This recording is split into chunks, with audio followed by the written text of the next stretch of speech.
The first thing Do-hyun felt was pain. It started in his ribs and moved outward like a wave, reaching his fingers, his legs, the back of his skull. He opened his eyes and saw smoke, thick black chemical smoke rising from the broken body of his cargo shuttle. The ceiling above him had caved in and a metal beam lay across his lap, pinning him to his seat. He coughed and tasted blood. It took him a long time to free himself. He pushed the beam with both hands, screaming through his teeth until it moved just enough for him to slide his legs out. His left ankle was swollen and hot. Maybe broken, maybe not. He didn't have time to check. The shuttle was still burning. Do-hyun dragged himself through the cracked side hatch and fell onto the ground outside. The ground was soft, covered in something like moss, but darker, almost black. The air hit his lungs, and he gasped. It was thin, cold, like breathing on a mountaintop in winter. Above him, the sky was a strange pale green, and through the thin clouds he could see the massive curve of a gas giant hanging in the sky like a painted wall. He was on a moon. He remembered that much. Vareth, the forest moon. His convoy had been passing through the system when the pirates hit them. 3 ships lost in the first volley. His shuttle had taken a direct hit to the engines and dropped out of formation. He remembered the fall, the burning, the screaming of metal, then nothing. Now he was here, alone. He sat up slowly and looked around. The shuttle had cut a long scar through a dense forest. Trees lay broken and burned on both sides of the crash path. The trees were tall and thin, with bark that glowed faintly blue in the dim light. Everything around him was alive with soft light. The moss glowed, the leaves glowed. Even the air seemed to carry tiny floating sparks, like dust caught in sunlight. And it was completely silent. Do-hyun checked his pockets.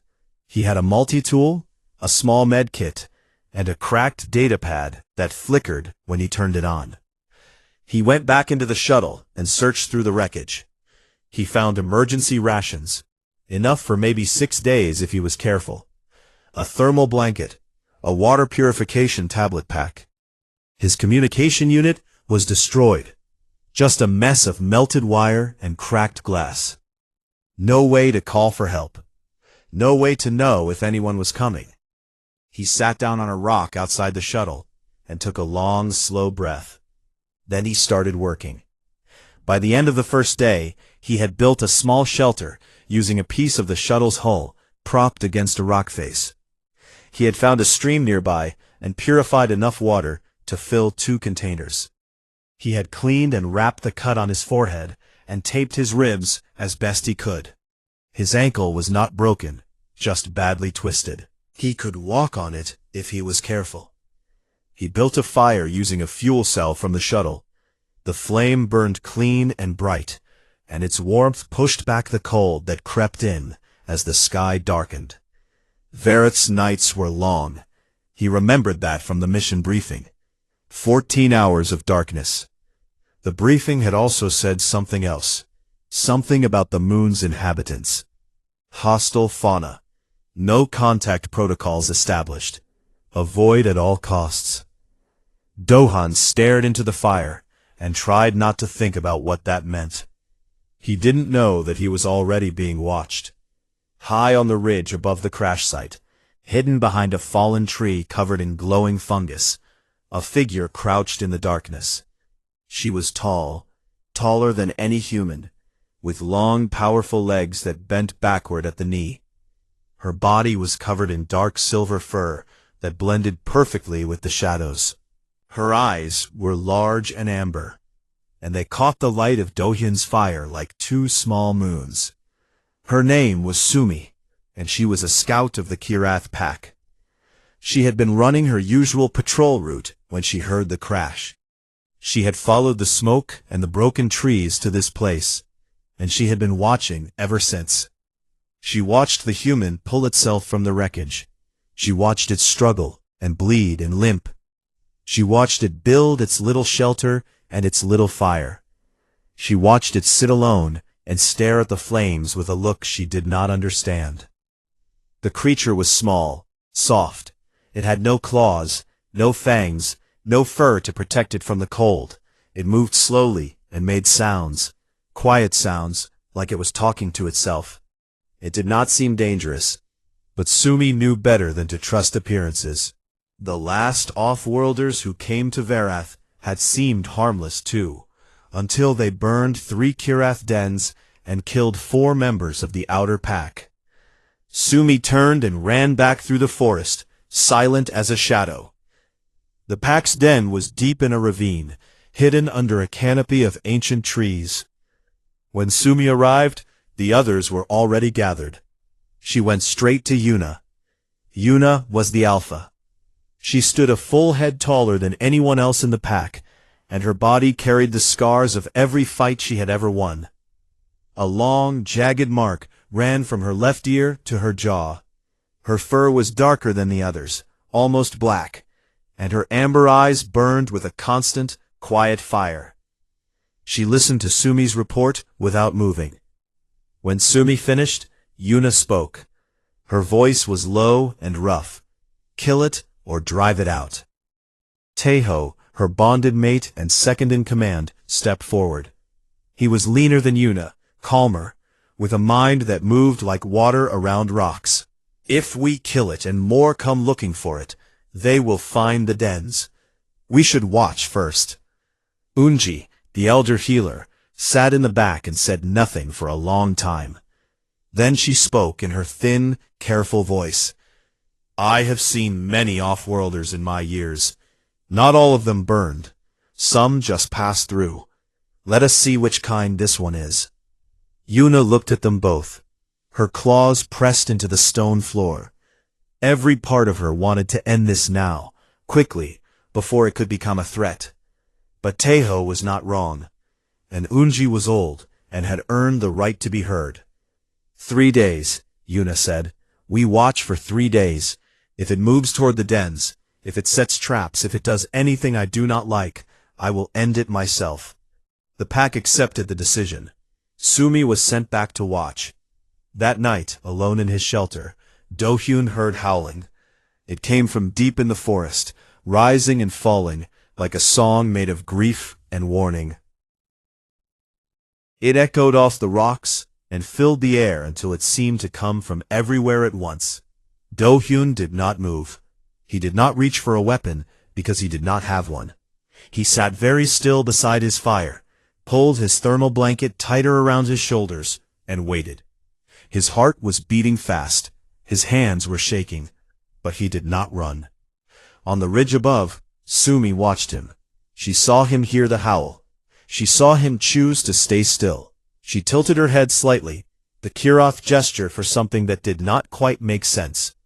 The human was afraid. She could smell it on him, sharp and sour in the cold air. But he did not run. She did not know what to do with that. The 3 days Yuna gave passed slowly, and nothing happened the way she expected. Sumi watched the human from dawn to dark, and from dark to dawn. She watched him wake each morning, stiff and shivering, and drag himself out of his little shelter. She watched him limp to the stream and drink, then splash cold water on his face and gasp from the sting of it. She watched him eat his ration slowly, carefully, counting what remained each time. She watched him talk to himself while he worked, soft words in a language she could not understand, as if the sound of his own voice was the only company he had. On the 2nd day he made a mistake. He found a cluster of small red fruits growing on a vine near the stream. His cracked datapad flickered as he scanned them, and whatever the screen told him, he decided to eat a handful. Within an hour, he was on his knees, vomiting into the moss. Sumi watched him from behind a tree, close enough to hear the sounds of his sickness. He stayed on the ground for a long time afterward, breathing hard, his face pale and wet. Then he got up, washed his mouth with purified water, and walked back to his camp. He pulled the vine out of the ground and dragged it far from the stream. Then he marked the area with a pile of stones, a warning to himself not to go there again. On the third day, he fell. He had been climbing the ridge to get a better view of the area, hoping to spot anything, a settlement, a signal, a ship. The rock was wet, and his twisted ankle gave out. He tumbled down into a shallow ravine and hit the bottom hard.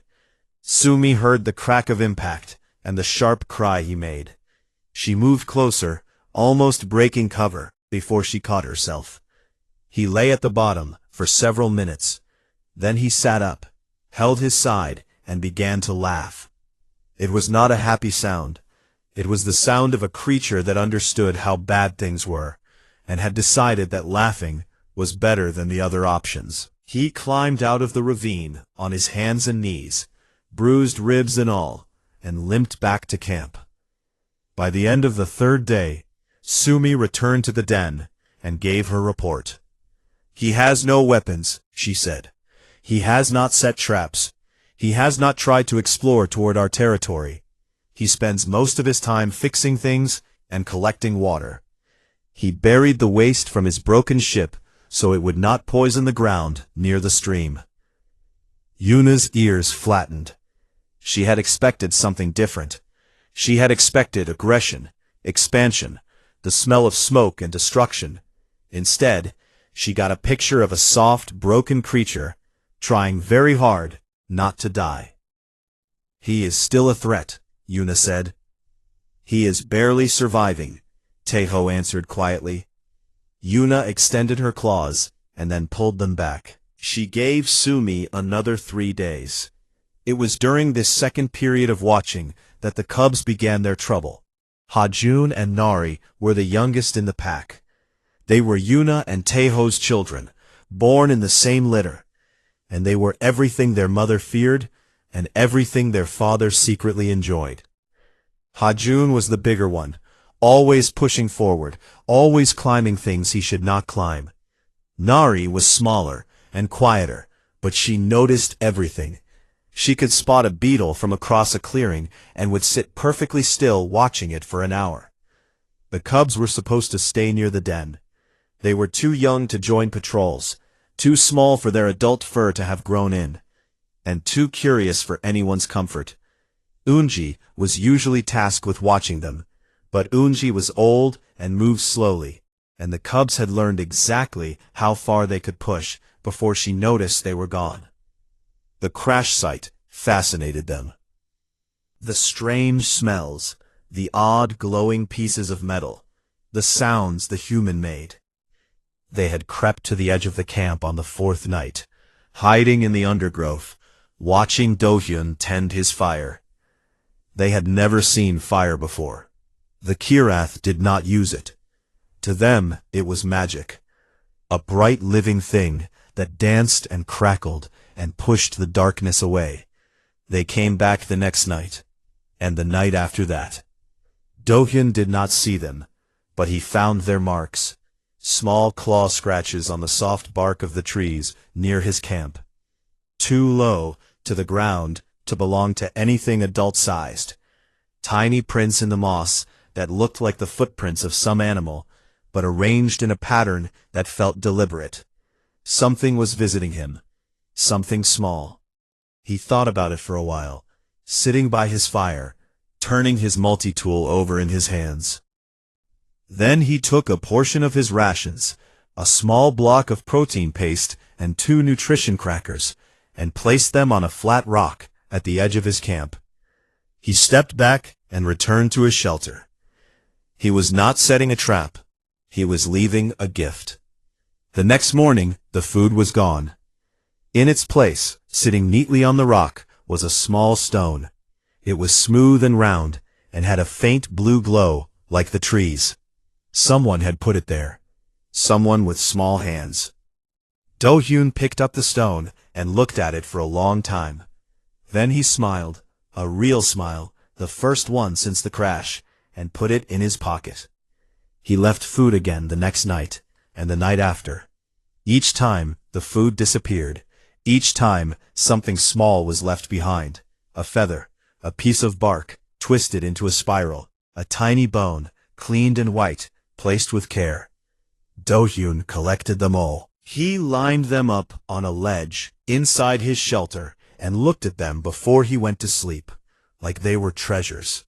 Sumi knew about the cubs' visits. She had seen them slip away on the second night, and had followed at a distance, ready to intervene if the human made any sudden move. But the human never did. He just left food and went to sleep, and the cubs just took the food and left their little offerings, and ran home with their hearts beating fast from the excitement of their secret. Sumi should have reported it. She knew this. If Yuna found out that her cubs had been visiting the humans' camp, there would be no more watching. There would be blood. But something held Sumi back. Maybe it was the way the human had smiled at the glowing stone. Maybe it was the way he had placed the food so carefully, not thrown it or scattered it, but set it down gently, like an offering to something he respected. She kept the secret. It bothered her, like a splinter under the skin. Meanwhile, the second observation period was ending, and Yuna's patience with it had already worn thin. She gathered the pack and announced that they would confront the human at dawn. They would drive it away from their territory. If it resisted, they would kill it. This was not cruelty, she said. This was survival. This was what it meant to be alpha. You protected the pack. You did not wait for the danger to come to you. Taeho looked at Sumi. Sumi looked at the ground. Eunji said nothing. That night, the forest was quiet. The howling had stopped days ago, because the pack no longer needed to warn the human. They were done warning. Do-hyun sat by his fire, unaware of what was coming. He took the glowing stone from his pocket and held it up to the light. It was warm in his hand, or maybe he just imagined it was. He placed it back on the ledge with the other gifts and lay down to sleep. In the den, Hajun and Nari pressed close to each other in the dark. They did not know that tomorrow their mother planned to drive away the strange soft creature who left them food and never once tried to chase them. They did not understand the adult world of fear and territory and old wounds. They only knew that the creature by the fire was kind, and that was enough for them. But it was not enough for Yuna. Not yet. The cold came without warning. Verath's weather was unpredictable at the best of times. But what arrived that evening was something the pack had not seen in years. A deep atmospheric shift pulled frozen air down from the upper layers of the moon's thin sky and dropped it over the forest like a blanket made of ice.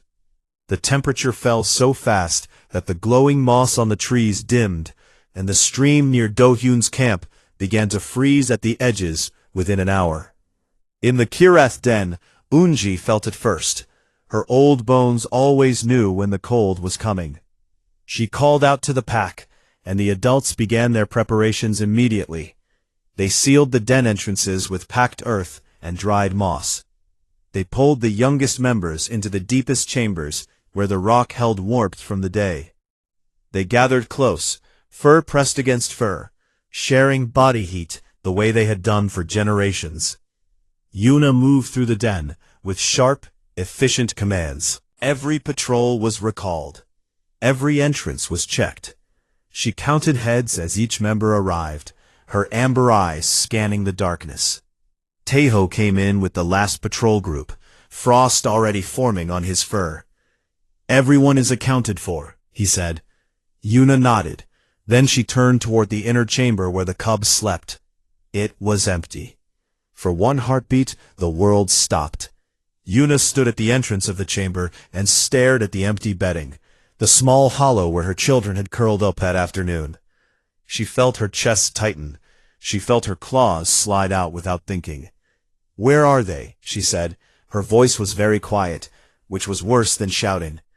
Taeho was beside her in an instant.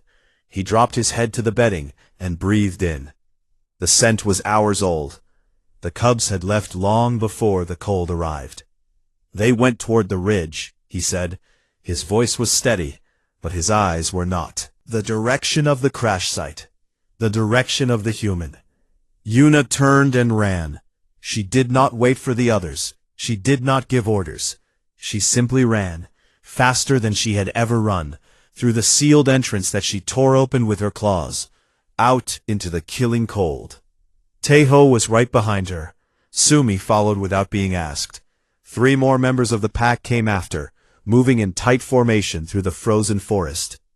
The cold hit them like a wall. Even with their adult fur, it burned.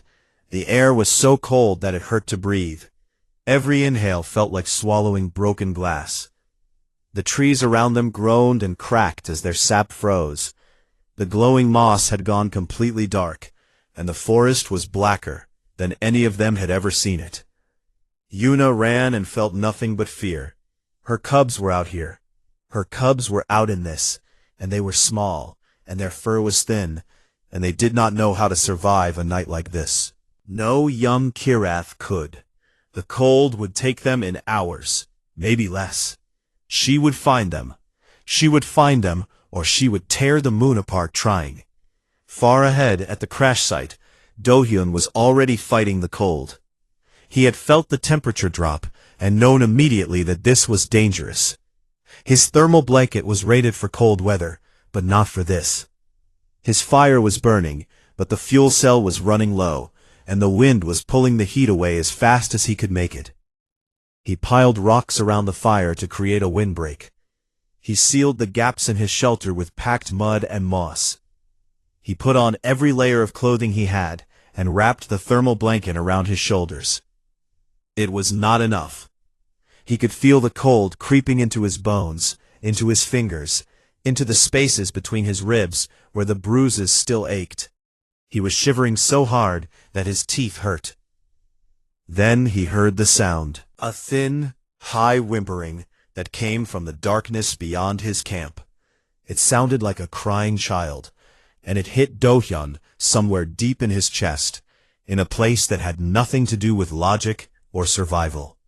He grabbed a burning stick from the fire and limped toward the sound. He found them at the edge of the tree line. 2 small creatures, huddled together in the roots of a frozen tree, shaking so violently that he could hear their teeth clicking from 10 steps away. They were covered in thin silver fur, and their large amber eyes looked up at him with a mixture of fear and desperate hope. They were the size of human children, maybe 4 or 5 years old, with pointed ears and small claws that dug into each other as they clung together for warmth that was quickly leaving them. Do-hyun did not hesitate. He did not think about what they were. He did not think about the howling he had heard in the nights before, or the warnings in the mission briefing, or the claw marks on the trees. He looked at 2 freezing children, and his body moved before his mind could catch up. He knelt down and held out his hands, palms up. The bigger one, Ha-jun, though Do-hyun did not know his name, flinched back. The smaller one, Nari, stared at Do-hyun's hands, and then looked at his face. She recognized him. This was the creature who left food on the rock. This was the one who kept the fire. Nari reached out and touched Do-hyun's hand. His skin was cold, but warmer than the air, warmer than the ground, warmer than anything around them. She made a small sound and pulled her brother's arm. Ha-jun looked at her, then at Do-hyun, and then he let the human pick him up. Do-hyun carried them both, one under each arm, pressed against his chest. He limped back to his shelter as fast as his injured ankle would allow. It cut through his clothes and bit into his skin. The cubs were shaking against him, their small bodies losing heat faster than he could share his. Inside the shelter, he moved fast. He set them down near the fire and wrapped the thermal blanket around both of them. Then he pulled them onto his lap, both of them together, and held them against his chest. He opened his jacket and pressed them against his shirt, so they could feel the warmth of his body directly.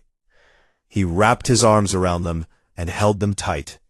The cubs resisted for a moment. Instinct told them to be afraid, but cold overruled instinct. Within seconds, they had pressed themselves against him, their small faces buried in his chest, their thin fur wet with frost that was slowly melting from his body heat. Do-hyun talked to them. He did not know if they could understand, and it did not matter. He talked because the sound of a voice was warm in a way that fire was not. He told them it was okay. He told them they were safe.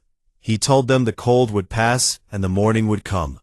He told them about a song his mother used to sing when storms came. And then he sang it, quietly, badly, his voice shaking from the shivering that he could not stop. He gave them all the warmth he had. The thermal blanket covered the cubs, not him. His jacket was open so they could press against his skin. He fed the fire with the last of his fuel, knowing that when it died, the cold would have nothing standing between it and him. He knew what he was doing. He understood the math. 2 small creatures who could not survive the cold, and 1 adult human who might not survive it either if he gave away all his heat. But the math did not matter. The calculation did not matter. What mattered was that these were children, and they were cold, and he could help, and so he would. The cold pressed in. Do-hyun held the cubs tighter and kept singing. Hours passed. The worst hours. The fuel cell died and the fire went to embers and then to ash. Do-hyun stopped shivering at some point, which he knew was a bad sign. His lips were blue. His fingers were numb. He could not feel his feet. But the cubs had stopped shaking. Their breathing had slowed and deepened. They were warm against his chest, their small hearts beating steadily, their bodies curled into him like he was the safest place in the world. They fell asleep, both of them. Hajun's small clawed hand was gripping the front of Do-hyun's shirt. Nari's face was pressed into the space below his collarbone, her breath warm and steady against his skin. Do-hyun looked down at them, 2 alien children he had never met before tonight, asleep on his chest, alive because he had chosen to be cold so they could be warm. He closed his eyes. He was very tired. He was not sure he would wake up. But they would, and that was enough. Outside, the forest was silent and frozen and dark. And through the darkness, getting closer with every second, the pack was coming. Yuna was leading them, her claws out, her heart on fire, her mind full of every terrible thing she was prepared to do to the creature that had taken her children. She was coming for blood. She did not know what she would find instead. Yuna smelled them before she saw them. The scent of her cubs hit her like a wave as she reached the edge of the crash site. Their fear, hours old and fading, mixed with frost and something else. Something warm and unfamiliar. A human smell. Skin and sweat, and the faint chemical tang of processed food. The 2 scents were tangled together so tightly that she could not separate them, and that fact alone made her claws dig deeper into the frozen ground. Behind her, Taeho slowed. He could smell it too. The cubs were alive. He knew that much from the scent.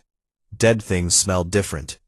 But alive did not mean safe, and the closeness of the human scent to his children's scent made his fur rise along his spine.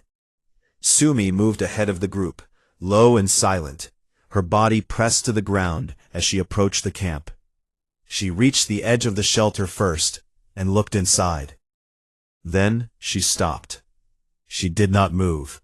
She did not signal the others forward. She just stood there, her amber eyes wide, her breath forming small clouds in the frozen air. Yuna pushed past her. She was not interested in caution. She was not interested in signals or formations or strategy. She was a mother who had been running through the coldest night of her life, toward the place where her children might be dead, and nothing in the galaxy was going to stand between her and the inside of that shelter. She rounded the broken piece of hull that formed the shelter wall, her claws extended, her muscles ready to strike, every tooth in her mouth bared. And she saw them. The human was sitting with his back against the rock wall. His eyes were closed. His skin had gone a color that Yuna had never seen on a living thing, gray and pale, with blue around the lips and the tips of his fingers. His body was completely still, except for the very shallow rise and fall of his chest. He was not wearing his thermal blanket. He was not wrapped in anything at all. His jacket was open, and his shirt was damp with melted frost. On his chest, wrapped in the thermal blanket that should have been keeping him alive, were Hajun and Nari. They were curled together in a tight ball, Hajun's larger body half covering Nari's smaller one, both of them pressed against the human's bare skin. Hajun's small clawed hand gripped the front of the human's shirt. Nari's face was tucked into the hollow of the human's throat. They were breathing slowly and deeply. They were warm. They were perfectly, completely safe. And the human was dying. Yuna knew cold. Every Kirath knew cold.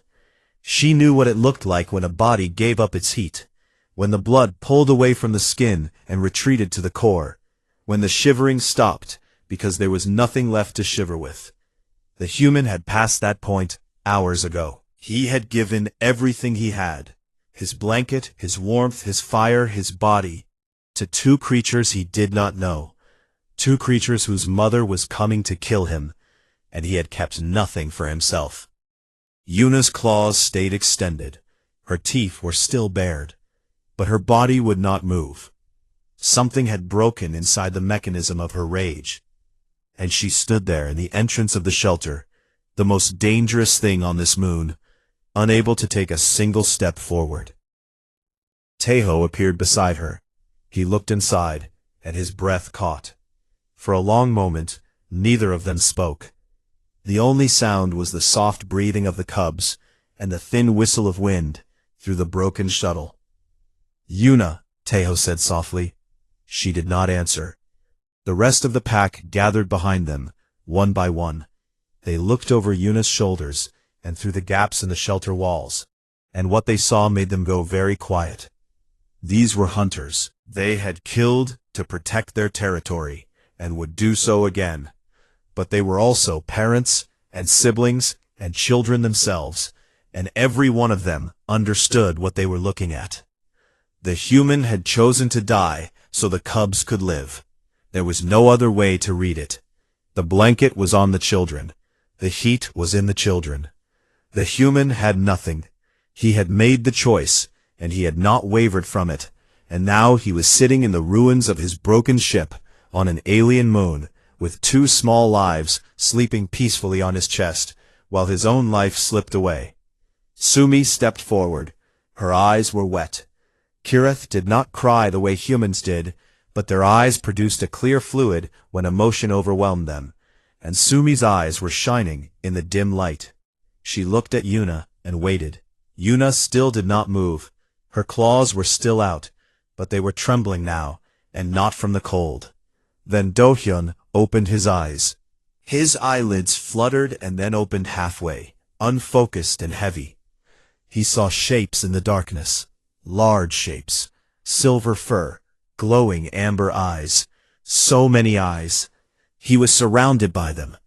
He understood in the dull and distant way that a freezing mind understands things, that these were the ones who had been howling in the dark. These were the parents. He looked down at the cubs on his chest.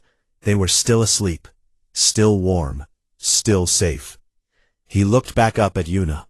Their eyes met. His were brown and half-closed and full of exhaustion. Hers were amber and wide and full of something that had no name in any language. Slowly, carefully, with hands that shook so badly he could barely control them, Do-hyun shifted the cubs forward. He cradled Hajun with one arm and Nari with the other, and he held them out toward Yuna, not throwing them, not pushing them away, offering them. His arms trembled with the effort, and his face twisted with pain, but he held them steady. "Here, they are yours. They are safe. Take them home." Yuna stepped forward. She reached down and took Hajun first, lifting him gently in her arms. The cub stirred and made a small sound, and then pressed his face into his mother's fur. Yuna held him tight, tighter than she had ever held anything, and breathed in his scent. Alive, warm, whole. She took Nari next. The smaller cub woke briefly, looked up at her mother with sleepy amber eyes, and yawned before tucking herself into Yuna's chest. Yuna held both her children and stood there for a long time. Then she looked at Do-hyun.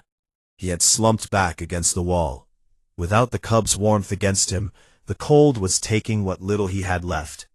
His eyes were closing again. His breathing was getting slower. Yuna turned to Taeho. She made a low sound, a sound that Sumi had never heard the alpha make before. It was not a command. It was not a growl. It was something softer. Something that came from the same place as the way she held her cubs. Taeho understood. He moved into the shelter, pulled a thick Kirath pelt from the pack he carried, and draped it over Do-hyun's shoulders. The fur was dense and warm, insulated in a way that human technology could not match. Do-hyun flinched at the weight of it. Then his body seemed to recognize what it was, and he pulled it around himself with shaking hands. Eunji came forward next. The old healer moved slowly, but with purpose. She knelt beside Do-hyun and studied him with experienced eyes. She felt his forehead with the back of her paw. She listened to his breathing. She reached into the pouch she always carried and pulled out a small dried root, which she broke into pieces and pressed gently against his lips. Do-hyun opened his mouth and let her put the pieces on his tongue. The root was bitter and warm, and it spread through his chest like a small fire. His shivering started again, which Eunji seemed to take as a good sign. The old healer looked at Yuna. "He will live," she said, "if we let him." Everyone looked at Yuna. The alpha stood at the entrance of the shelter, her cubs in her arms, her face unreadable. The pack waited. Yuna looked at the human, broken, frozen, still trembling under the Kirath pelt that Taeho had given him. He had no claws, no fangs, no fur, no pack. He had nothing except the choice he had made in the dark, and that choice had kept her children alive. She gave a single nod. The pack did not leave. One by one, they moved into the camp and settled around the shelter. Some pressed close to the walls to block the wind. Others lay near the fire pit, where Taeho was already building a new fire, using materials from the forest. Sumi sat at the entrance like a guard, watching the dark tree line. Do-hyun looked around at them through half-closed eyes. He was surrounded by alien creatures, each one large enough and strong enough to kill him without effort, and they were protecting him. They had wrapped him in fur, and given him medicine, and built him a fire, and placed their bodies between him and the cold. He did not understand, but he was too tired to try. He pulled the pelt tighter around his shoulders, and for the first time in days, he felt warm. He fell asleep surrounded by the pack that had come to kill him, and in the deepest part of that night, the coldest and longest night Vareth had seen in years, nothing touched him, nothing came near him, because the pack was there, and the pack did not leave its own. The cold broke by morning, and the forest came back to life slowly, like a creature waking from a deep sleep. The glowing moss brightened on the trees. The stream cracked and began to flow again. Small winged things appeared in the pale green sky, calling to each other in high, thin voices. Do-hyun woke to warmth, real warmth, not the desperate, draining warmth of a dying fire, but deep, solid warmth that pressed against him from all sides. He opened his eyes and found himself lying on a bed of Kirath pelts, inside his own shelter, which had somehow been rebuilt and reinforced while he slept. The gaps in the walls were sealed with packed earth. The fire pit held fresh coals. A clay container of water sat within arm's reach, still warm. He sat up slowly. His body ached in places he did not know could ache. His fingers were stiff, and the skin was peeling where the frost had bitten deepest. He was alive, and he should not have been. Outside the shelter, Unji was waiting. The old healer was sitting on a flat rock, her silver fur catching the light. She looked at Do-hyun when he emerged, and made a low sound that he took as a greeting. In her paws, she held a pouch of dried roots and crushed leaves. She gestured for him to sit, and when he did, she began treating his hands. She rubbed the root paste into his damaged skin, with a gentleness that surprised him. Her claws, which could have torn through metal, moved with the careful precision of someone who had been healing for longer than Do-hyun had been alive. He said, "Thank you." She did not understand the words, but she seemed to understand the meaning. She made the low sound again, and continued her work. The cubs found him within the hour. Hajun came first, bursting out of the tree line like a small silver explosion, skidding to a stop in front of Do-hyun, with his ears up and his tail moving. Nari followed more carefully, stepping over roots and rocks with her usual quiet attention. But she was moving quickly too, quicker than her usual pace. And when she reached Do-hyun, she pressed herself against his side and stayed there. Do-hyun looked down at them and felt something break open in his chest, something warm and good and painful all at the same time. He put one hand on Hajun's head and the other on Nari's back, and the cubs leaned into him like he was the most natural thing in the world. From the ridge above, Yuna watched. Her face showed nothing. Taeho stood beside her, and he was wise enough not to speak. The days that followed were strange and careful and slow. Do-hyun did not try to enter the Kirath den. He did not push boundaries or ask for more than what was offered. He stayed at his camp and waited, and the pack came to him in their own time and on their own terms. She started sitting near his camp during her patrol shifts, not hiding anymore, just sitting in the open where he could see her. Do-hyun acknowledged her with a nod each time, and after a few days, he began leaving a portion of his water near where she sat. She drank it once, then every time after. Communication came slowly. Do-hyun paid attention. He watched how the Kirath held their bodies, how the position of their ears and the angle of their tails changed meaning. He listened to the sounds they made and began to connect them to actions and objects. He learned that a low rumble meant contentment, a sharp bark meant warning, a soft clicking sound made at the back of the throat meant something like curiosity or interest. He learned to bow his head when a senior pack member approached. No one taught him this. He figured it out by watching how the younger Kirath greeted Yuna and Unji, and he copied the gesture. The first time he did it, dropping his chin to his chest when Unji entered his camp. The old healer stopped and stared at him for a long moment. Then she made a sound he had not heard before, a soft rising tone that Sumi later explained was the Kirath expression of respect. He learned to ask before doing things. Before he repaired the stream bank that had been eroded by the shuttle crash, he went to where the pack was resting and made the curious clicking sound, then pointed toward the stream. Taeho looked at him, looked at the stream, and gave a single nod.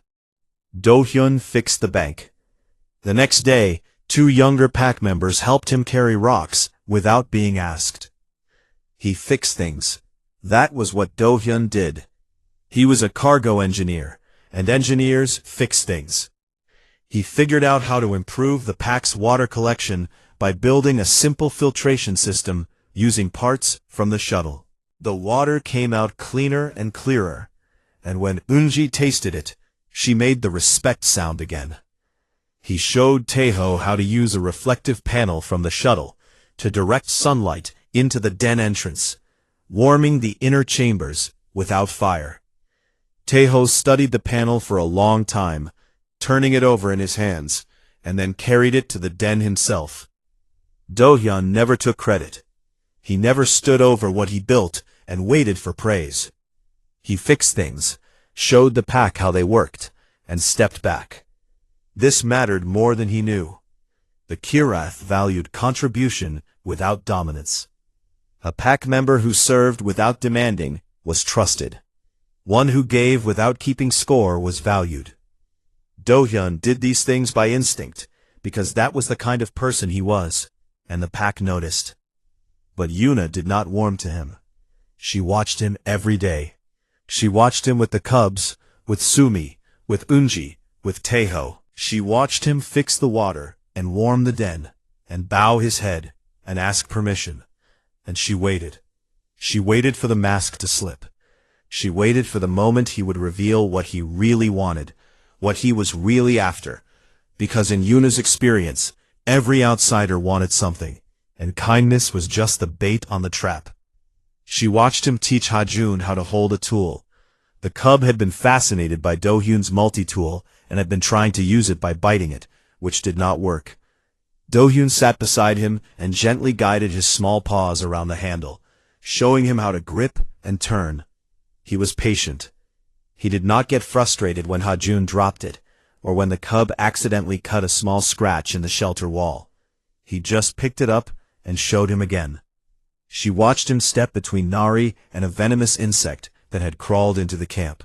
He used a piece of bark to scoop it up and carry it to the tree line, moving slowly so Nari could see what he was doing and learn. He put himself between the danger and the cub without thinking, without hesitating, the same way he had done on the cold night, the same way he had always done. Yuna watched, and the walls she had built did not fall, but they cracked, slowly, quietly, in places she did not show. Weeks passed. Then the signal came. Do-hyun had been working on his emergency beacon since the third day. It was slow, difficult work, with damaged parts and limited power. But he was an engineer, and engineers did not stop. On a cold morning, the beacon flickered to life and sent a pulse into the sky. An hour later, a response came through his cracked datapad. A Federation ship had received his signal. Retrieval was possible. A shuttle could be there in 48 hours. Do-hyun stood in his camp and held the datapad in both hands. Around him, the pack went about their day. Ha-jun was chasing Nari through the undergrowth. Sumi was sitting on her usual rock. Unji was sorting dried herbs in the sun. In the distance, Taeho was leading a hunting patrol along the ridge. He had a choice. He could leave, go back to the fleet, to stations and ships and the hum of engines. He could file a report and move on. Someone else would handle the first contact. Someone with training and protocols and diplomatic authority. Or he could stay. He typed his message slowly, choosing every word with care. His fingers still ached from the frostbite, and the keys were small. Survivor found. Requesting extended cultural survey assignment. This moon is inhabited by an intelligent species. They are not hostile. Repeat, they are not hostile. Send a diplomat, not a squad. He sent it before he could change his mind. That evening, Yuna came to him. She came alone, which was unusual. The Alpha rarely moved without at least one other pack member nearby. She walked into his camp and stood in front of him, tall and scarred and unreadable, her amber eyes reflecting the glow of the fire he had rebuilt with fuel the pack had gathered for him. Do-hyun stood. He bowed his head the way he had learned. Yuna spoke, a single phrase, 3 sounds, low and rough, shaped with a precision that told him this was not casual speech. This was something formal, something that mattered. He did not understand the words, but he felt their weight. Yuna looked at him for a long moment. Then she turned and walked away. Later, when the camp was quiet and the cubs were asleep in the den, Do-hyun asked Sumi what the words meant. By now, their communication was a patchwork of gestures, sounds, and the few Kirath terms Do-hyun had learned. It was imperfect, but it worked. Sumi was quiet for a long time. Then she spoke carefully, using simple sounds and gestures to make him understand. You stayed in the cold, she said. That was what Yuna had said. You stayed in the cold. Sumi explained slowly. Among the Kirith, those words meant more than what they described. They were not about temperature. They were about sacrifice.